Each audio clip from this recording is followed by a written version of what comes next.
Have you ever wondered how trends catch on? One day, nobody's heard of something. The next day, it's everywhere. Malcolm Gladwell's book, The Tipping Point, explores this. He asks, why do some ideas spread like wildfire while others just fade away? Gladwell says ideas are like viruses. They spread from person to person, but they need the right conditions to become an epidemic. He calls this moment of rapid spread the tipping point. Think of it like that first push that sends a snowball rolling down a hill. Gladwell argues that three key factors contribute to a tipping point. He calls them the law of the few, the stickiness factor, and the power of context. Understanding these is key to understanding how social epidemics happen. They explain why some things become popular and others don't. The law of the few states that not all people are equal when it comes to spreading ideas. Some people are just better at it. They are the influencers, the trendsetters. Gladwell identifies three types of people who are crucial in reaching the tipping point: connectors, mavens, and salesmen. Connectors are the social butterflies.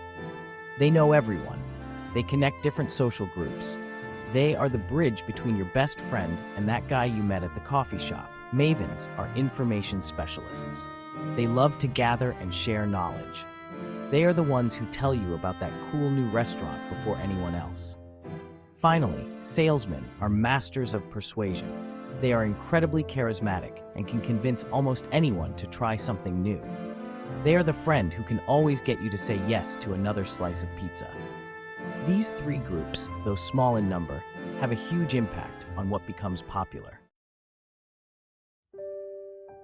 Imagine watching a commercial. The next day, you can't remember what it was for. That's a message that lacks the stickiness factor. Gladwell argues that for an idea to spread, it needs to be memorable. It needs to stick in people's minds. Think about your favorite childhood book. What made it so memorable? Was it the characters, the story, or the way it made you feel? The same principles apply to any message. It needs to resonate with people on an emotional level. The stickiness factor is about making a message impossible to forget. It's about finding that special something that makes people want to share it with others. It's the difference between a catchy jingle that gets stuck in your head and a forgettable tune that fades away.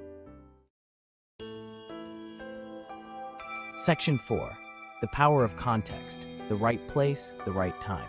Imagine trying to sell ice cream in the middle of winter. It wouldn't work very well, would it? That's because context matters.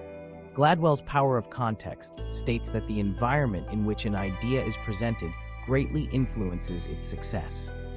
Think about the last time you went to a concert. The energy of the crowd, the music, the lights, they all combine to create an unforgettable experience. The same principle applies to the spread of ideas. The right context can make an idea contagious.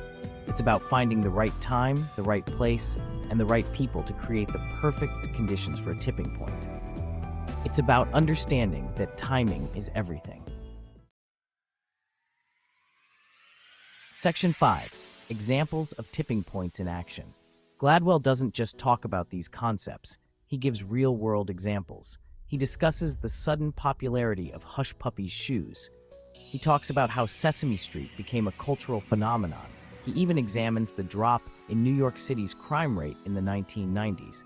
In each case, he shows how the law of the few, the stickiness factor, and the power of context played a role. For example, a few fashion-forward individuals started wearing Hush Puppies again. This made the shoes trendy, even though the company hadn't changed its marketing strategy. These examples make the tipping point more than just a theory. They show how these principles work in the real world, shaping the trends we see around us. Section 6. The lasting impact of Gladwell's insight. The tipping point changed how we think about social change. It gave us a framework for understanding why some ideas take off while others flounder. It showed us the power of small groups and seemingly insignificant details. The book is a reminder that we are all connected. Our actions, no matter how small, can have a ripple effect. We have the potential to be part of something bigger than ourselves. So, the next time you see a new trend emerging, think about the tipping point. Ask yourself, Who are the connectors, mavens, and salesmen driving this? What makes this idea so sticky? And is the context right for it to spread? You might be surprised by what you discover. If you enjoyed this summary, don't forget to like and subscribe for more bite-sized book summaries.